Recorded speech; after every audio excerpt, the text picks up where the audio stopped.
Veterans That Rock. Hey, what's up? My name's Sailor Scott, and I'm a U.S. Navy veteran and a bass player. How's it going? I am Zach Rabbit, United States Air Force vet and guitar shredding machine, and this is Veterans That Rock.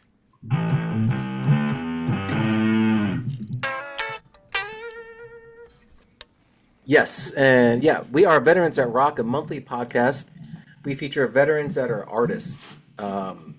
Whether you're a musician like Zach or myself, or painters, actors. Who else, Zach? Well, Sailor Scott, just like you said, we also talk about photographers, painters, and today, writers. And we are talking about Mr. Robert A. Heinlein. Yes, Mr. Robert A. Heinlein. I have a copy of Stranger in a Strange Land that my fiance lent me. And we actually came to this conclusion to do him when we were shooting our last podcast. And we were like, who should we do next? And then she's like, do this author. He's really cool. And like I personally am really excited about this person in particular, Sailor Scott, not only because, again, we have someone from your alma mater, a Navy veteran. We also have someone who was really involved in the Navy, was pretty serious about their career, and then because of things outside of their control, they weren't able to do that anymore. And just like it sounds like you or I, they took their abilities and made them into something great for others to enjoy. So this one's going to be pretty fun, I think. Yes, I am also very excited to be talking about Mr. Robert A. Heinlein. And thank you for tuning in. And if you'd like, please subscribe to our channel. Give us a like. Comments definitely help. And our Instagram handles are listed below. Give us a shout there. And if you know of any artists or veteran artists, I should say, that are, creative, doing their thing right now, we'd love to have them on the show. I do believe beginning of October, we're going to have our first live guest, one of my karate colleagues. That's right, Sailor Scott. First live guest is coming up in October. It's going to be the Wounded Warrior Family Support Program. We're really stoked to have them on. And like you said, if you have anybody in mind that you would like for us to cover on the Vets That Rock program, leave it below in the comments. Yeah, we're excited to have the Wounded Warrior Family Support organization talking about their organization later in October. So yeah, stay tuned in for that. And let's delve into Mr. Robert A. Heinlein. Robert A. Heinlein was an American science fiction writer, as we know, aeronautical engineer, and a naval officer. He was born July 7th, 1907. My word. So you're telling me we have a World War I vet now? This is crazy. I don't think it said he was in World War One because he wasn't, but it was the same time. Oh yeah, so yeah, he was definitely around during World War One, which is kind of crazy. He died in May 8th, 1988. Yeah, that's really crazy. I can't even that's a heck of a lifespan. I was reading myself about him too. He wrote 32 novels and 59 short stories, and he had 16 collections. Some of those include things like Starship Troopers, a couple others. You have The Stranger in a Strange Land, and The Moon is a Harsh Mistress. Yeah, my fiance is reading that one right now, and I delved into some research, and some of these books were like, Well, it fascinated me, Sailor Scott, before you finished that point. It was the fact that by the time he was, I think by the time he graduated high school, he had read every single astronomy book in the public library from the area he was from in Missouri. All because when he was in 1910, he saw Halley's Comet come over the skies. That must have been earth-shattering for someone in that time. I mean, 1907, 1910, 3 years later, it's 30 years after the Civil War, almost 40 years. Cars had just really started to come, or actually engines had really just started to come around. Harley Davidson, that you and I both love, started in 1903. You know what I mean?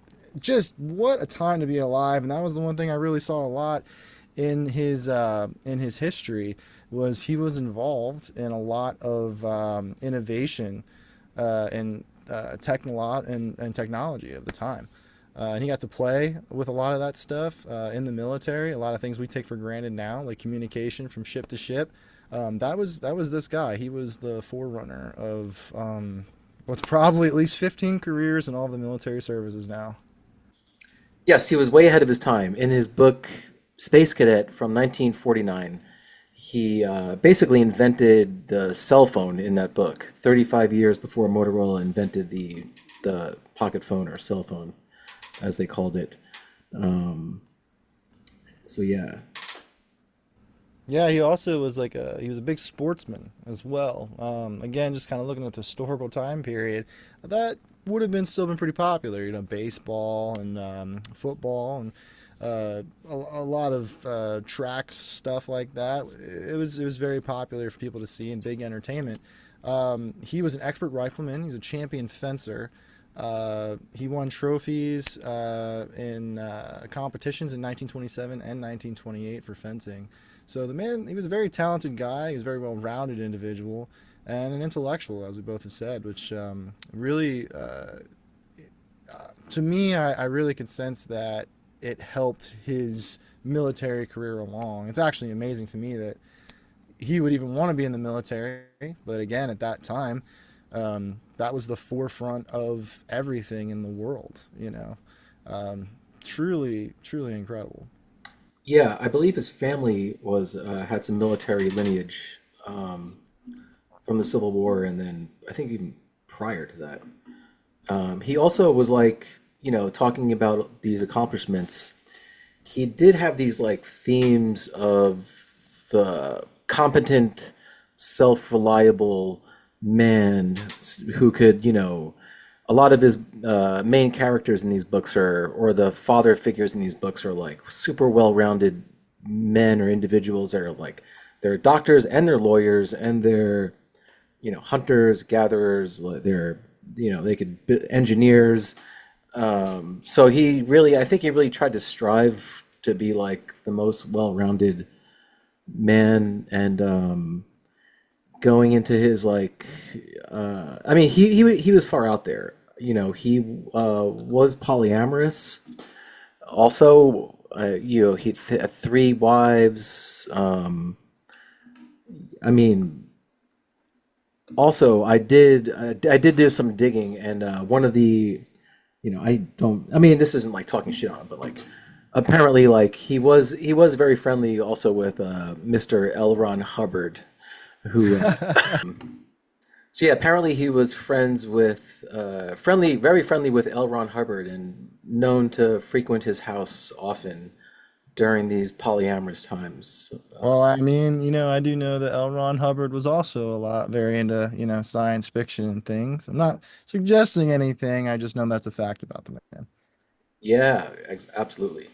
But it's funny you mention this about him because it's something I honestly could identify with. There's a quote on here that I think you actually found, Sailor Scott. It says, "I am free, no matter what rules surround me. If I find them tolerable, I tolerate them. If I find them too obnoxious, I break them. I am free because I know that I alone am morally responsible for everything I do." And it's kind of funny because I've actually synthesized it down further and said, if you want, you can do anything as long as you're willing to take the consequences for your actions. So, yeah, just more to love about this guy on my end. Yeah, I break that down even further to DBA. Don't be don't Yes. be an asshole. Don't kill anybody. Um, say hi. I also try to say hi or smile to some random stranger once a day. It's like, who does that anymore? You're like, oh wow, But it's really funny inspiring the too, angel. Sailor Scott. You're talking about the DBA, and another quote that is on the list here is he popularized the pay it forward method. So Definitely not a DBA, or he, you know what I mean. Yeah, it's pretty cool that we found that he like pay it forward. He kind of like came up with that whole thing or really popularized it. Uh, Yeah, I think you can really see where a lot of that came from in his military story. And I guess this is a perfect time to kind of start on that. Um, like I said, didn't even know, I would not have guessed that this individual wanted to be in the military, other than if I really think about it, it would kind of make sense for that time period. But he, Robert Heinlein served in the Junior Reserve Officers Training Corps in high school, and he enrolled in the U.S. Navy Academy in 1920. So this is 10 years after he saw Halley's Comet. Pretty interesting. Um, yeah, so naval officers go to Annapolis in Maryland for their officer training, and whereas like Army actually are pretty close to me here, they go to West Point up in a little bit upstate area. So yeah, the Air Force has to be really expensive and be in Colorado Springs. nice, nice. Yeah, that's funny. Yeah, so Robert Heinlein, did his, training at Annapolis, and I think he graduated in 1924 with a degree or an equivalent degree in electronics engineering, I believe, which again, that would have been really new technology at that time. I mean, Edison had pretty much just made the light bulb. yeah, and yeah, I mean, back then, I mean, definitely working on some probably, ships. They weren't nuclear powered back then, but For some, like I wasn't in the Navy, but like I've had a couple of friends who have done that, and it sounds to me like the electrical engineering at that time almost would have been the same as being in Intel now. Like it was like that heavy of a thing. Because I mean, again, um, this is post or yeah, this is post World War One now, he was in 1920 in Annapolis, Maryland. So we had all of the technical development that we had learned in the trenches in France in World War One. And now here's someone absolutely, enamored with science fiction dealing with literal science fiction, like his career just looks like he dove straight in. He was hungry was the term that we used in the military. absolutely. And I wonder if like ever had any thoughts about, alien life forms like in the ocean, which I kind of believe maybe some aliens hang out in the ocean and then, take off. I mean, the ocean's like, Oh man, yeah, I couldn't even imagine some of the stuff that, again, this is a time period where the ocean is still seen in this uh oh, fuck, what's as flat line. the ocean is yeah, The world is is flat. yeah, I mean, like, in all, like, it's funny because, like, the ocean was still seen as this supernatural being, I mean, like, planes haven't even flown across the ocean or the world yet. We're still talking, like, you could go to a fair and pay $5, like, Jimmy Stewart did, to ride a prop plane that could probably only go, you know, 8 stories high or something. Right, right. Yeah, so he's out there in the ocean. He served as a radio operator on board the USS Lexington until 1932, then transferred to the destroyer, the USS Roper. He later was aboard as an ensign, the USS Lexington, from July 13th, 1929 to June 20th, 1932. That's a long tour. Oh, it's about a 2.5 year tour, I guess. That's something that gets me about the Navy too, Sailor Scott. And anybody that's been in, I would love to hear more about this subject. But like it, how do you live on a ship that long? Like I don't get it, man. I mean, Even so, this is like pre-World War II. I mean, the our quarters on my aircraft carrier in 1998 were like they were okay, but I mean, I think I've seen pictures of old Navy pictures. These guys might have even been in hammocks. You know what I mean? Like, That's intense. and you're I'm on an aircraft carrier, which doesn't really rock. And these smaller ships, so the ship's rocking, your hammock is probably swinging and swaying. That's so crazy. Like I couldn't do that. I couldn't. Even the rack system they have now, where you have like a little shelf or something in the bed, and there's like this much space or whatever. Yeah, No way. that's what we had. Yeah, I mean, we make it work. It kind of sucked, but I just, ladies and gentlemen, when I was in the Air Force, I was stationed in Korea. I had a room without heat or air conditioning, but it was my own, and all I had to do was share a bathroom. So I stuck it out with that when I was supposed to be moved into a quadplex with four dudes sharing a bathroom. I was like, no way. I'll just like um and now you have a house with a recording studio in the basement. I mean, yeah, it's pretty rough. It's tough times. As Robert Heinlein could say himself. exactly. Yeah, Sailor Scott, like you were saying, you're swinging in a hammock and you're doing all this stuff. Anybody who's been in the military longer than 5 minutes can tell you about something called exercises. And, now it usually involves chemical warfare, which, something they did have at that time. That was still relatively new, but used. Um, in these exercises that we do, we would wear mop suits and you'd have to go out and find unexploded ordnance or dangerous chemicals and mark them. That all started with some of the stuff that Robert Heinlein did while he was on the Lexington. From that 1929 to 1932, he participated in these exercises, then known as fleet problems. He was a part of four where he actually found that there was some issues capturing enemy ports and attacking specific targets because of communication issues. And some of the the fixes, and if you could believe it, the fixes came from Robert Heinlein from that Fleet Problems 12. And that is still things that are used in the military today for communication purposes. That's pretty amazing. That is pretty amazing. That's kind of like how Johnny Cash picked up uh, that wire that was it the war was over? Yeah, yeah. Yeah. Uh, and another really interesting fact about his time on ship, he actually worked with some of the first computers ever used in the military. Wow, that's crazy. Yeah, it was Yeah. called range keepers apparently, and it was he was like the first to develop this system that grew into again some of the most uh, lethal pieces of equipment on ships today.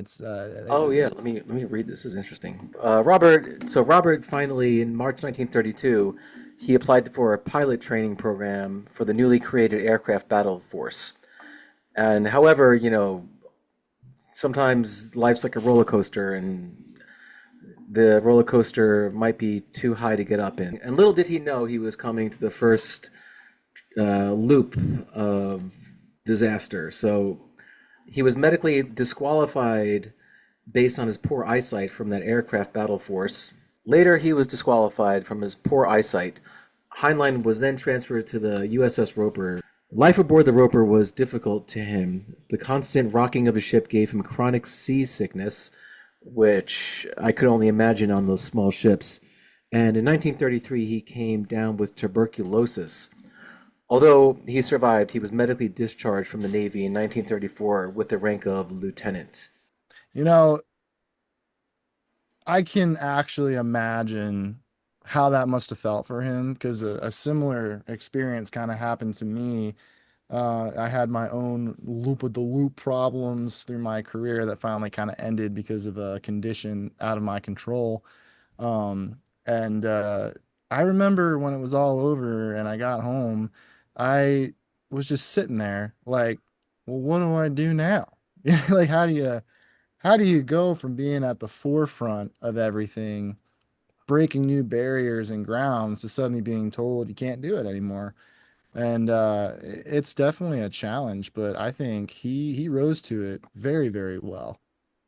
Yeah, these unexpected challenges, I guess we, learn how to cope with them, or a lot of things are unexpected in the military. And a lot of time, and a lot of his books, in the one book, believe it's Starship Troopers, where you're I believe only veterans that got out honorably or something like this could vote. So if you weren't in the military, you couldn't vote. And where am I going with this? Yeah, so I guess so he, I believe, maybe wanted a little bit more out of the military, or a little bit more time in, and yeah, like you But said, unfortunately, you can't do that with breathing problems like tuberculosis. exactly, and he rose to the occasion, and we're kind of trained to adapt to different environments, and sometimes it's a lot harder for people to get out of the military, and that's why there's organizations and help for some of us veterans out there who need that transition back into life. Like I knew I wanted to get out after my tour, and so I just got out honorably, whatever, and started my college career.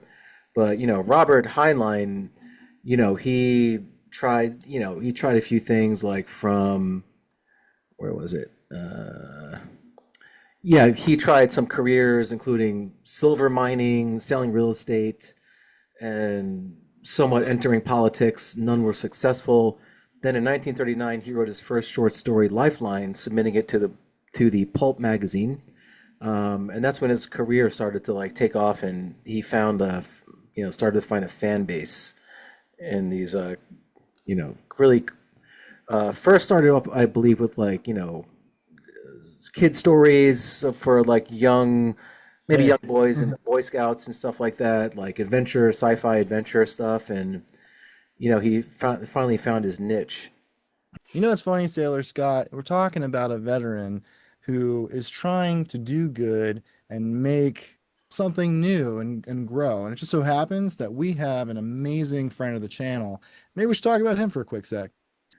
Yeah, and that friend of our show is Mr. Jack Licata, who has Bag Ups, the first, maybe not the first, but the best biodegradable garbage bag.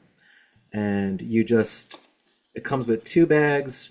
Once this is done, put this in, whole new roll, good to go. So thank you, Jack, for supporting the Earth. And thank you for your service. Thank you for your service. You know, Sailor Scott, we've been talking a lot about Robert A. Heinlein. I think it is time to hear from the man himself. Do we have any way of doing that? I have an older clip from the Walter Cronkite show. So here's a clip of Robert Heinlein. Here's a clip of Robert Heinlein talking a little bit about himself, or I should just say talking. Here, calling it Mr. Heinlein's book, Rocket Ship Galileo, was written in the 40s. And the film, Destination Moon, 1950? That's right. That's a long time ago to talk about a landing and a return. It's been thought about for, well, the first novel written about a trip to the moon was not written by me. It was written by Cyrano de Bergerac a long, long time ago. Nonetheless, you were far ahead, and you were talking in your book about nuclear power as the means of getting there. Yes, nuclear power. We will be using nuclear power in spaceships. This is a certainty. We're going to go on bigger, farther. I agree with what Arthur said a while ago about the possible effect on war on this planet, but I think this whole business today, this week, has been thought of in many cases in too small terms. This is the greatest event in all the history of the human race up to this time. Today is New Year's Day of the year one. If we don't change the calendar, historians will do so. The human race, this is our change, our puberty rites, bar mitzvah, confirmation, from the change from infancy into adulthood for the human race. And we are going to go on out not only to the moon, to the stars, we're going to spread. I don't know that the United States is going to do it. I hope so. I have I'm an American myself. I want it to be done by us. But in any case, the human race is going to do it. It's utterly inevitable. We're going to spread through the entire universe. Always astounding to me when I hear these old intellectuals, and I don't mean to sound rude when I say old. I just mean that through time, there's always these groups of people that have these discussions, and they're known as intellectuals. You know, our government was founded by people like that. It's been happening throughout our society and culture, and it's just so awesome to me. Again, like a lot of the other individuals that we've covered in this series, the community aspect, that ability to bounce ideas off each other openly and freely, to reach the results that you want to get. You can really tell that military style culture is in him still, even then, at that advanced age. And also just it always blows me away the concepts that humanity can come up with when we really take the time to analyze and think straightforward and clearly. It really just blows me away, that whole conversation. Right, right. Yeah, he was very um, Dedicated to encouraging others to dream. definitely. I mean, yeah, he's like that. I mean, that was his main thing, was to like really, I guess, push people to their full potential and become this like super well-rounded, individual. Um, And when he entered the Navy Academy, Mr. Heimline, uh, it had undergone a lot of changes in that beginning, like we were kind of talking about in the beginning, where it went from focusing on Navy history and tactics to focusing more on engineering and scientific subjects to create that larger scope of thinking to create a better winning environment, I guess, for the Navy team.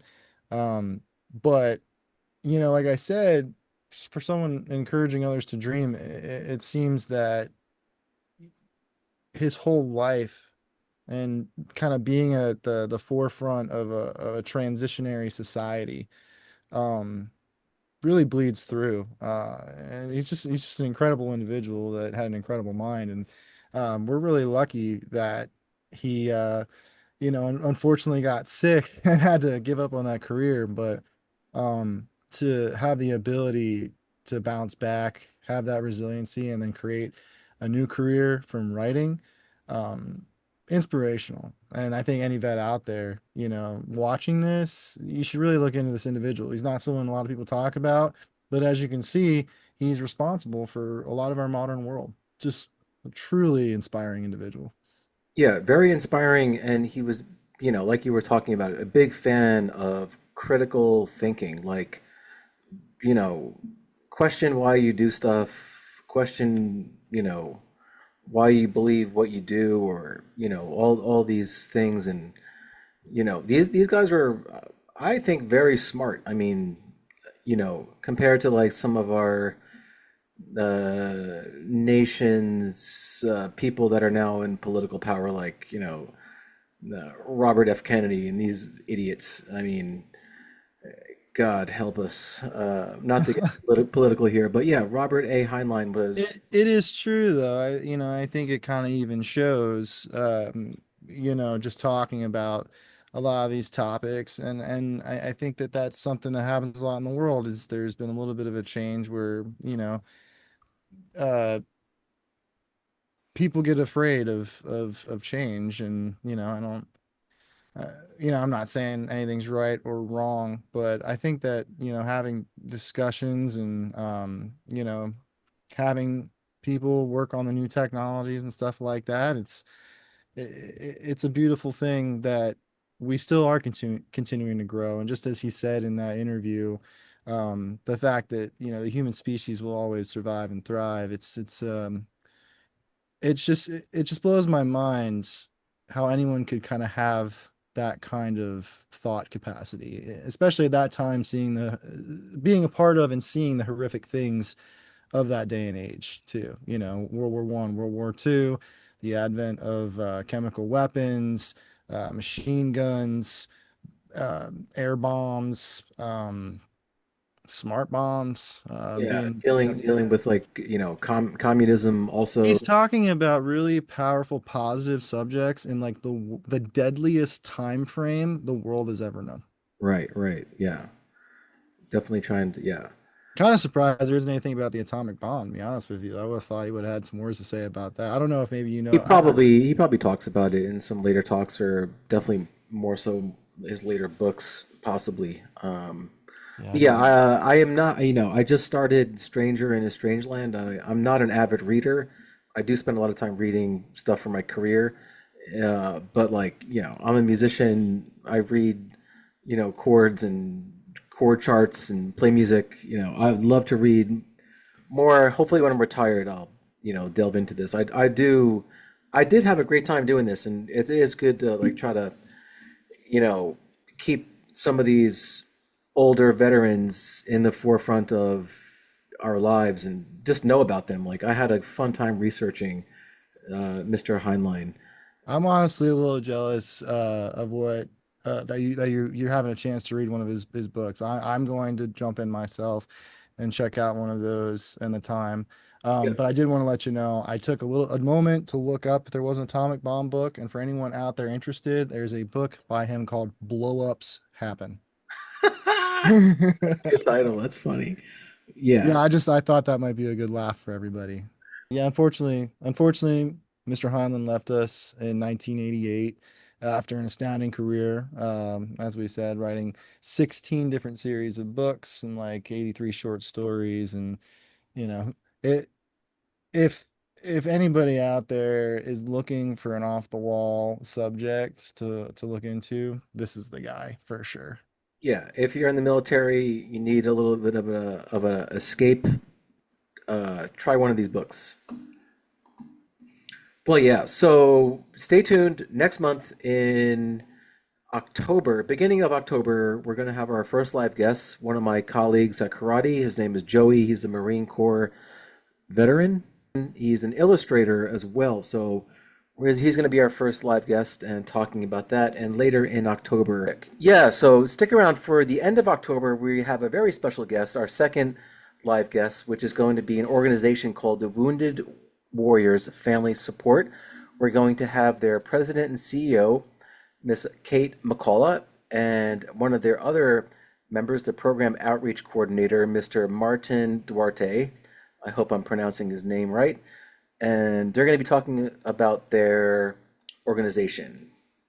I just want everyone to know this is an incredible thing, but it's not the Wounded Warrior Project. This is a separate entity. The Wounded Warrior Project focuses on people that have been wounded and the support of those individuals.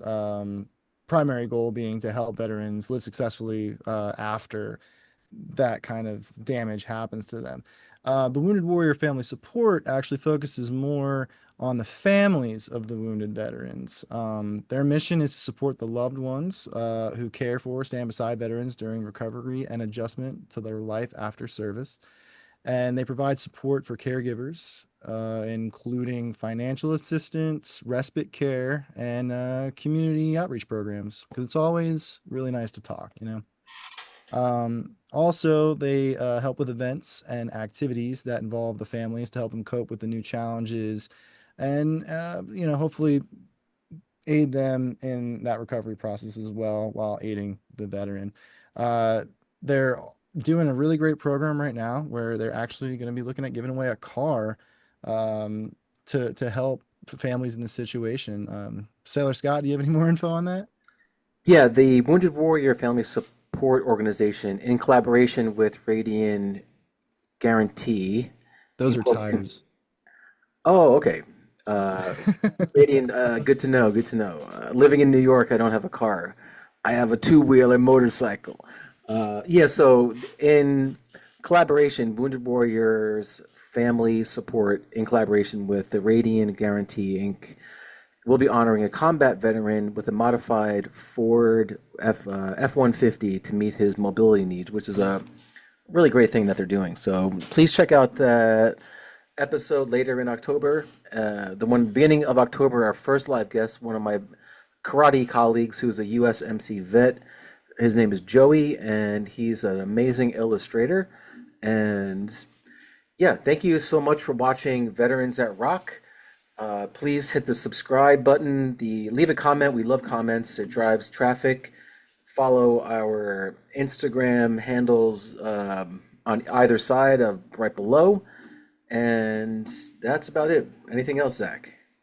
As always, like Sailor Scott said, if there's a veteran that you would like for us to review or talk about, leave it in the comments. We're building an amazing community here, and it's all because of you guys. Thank you so much for being a part of it. And as always, thanks for watching. We hope you enjoyed it. Yes, taps, taps, lights out. Peace. Bye.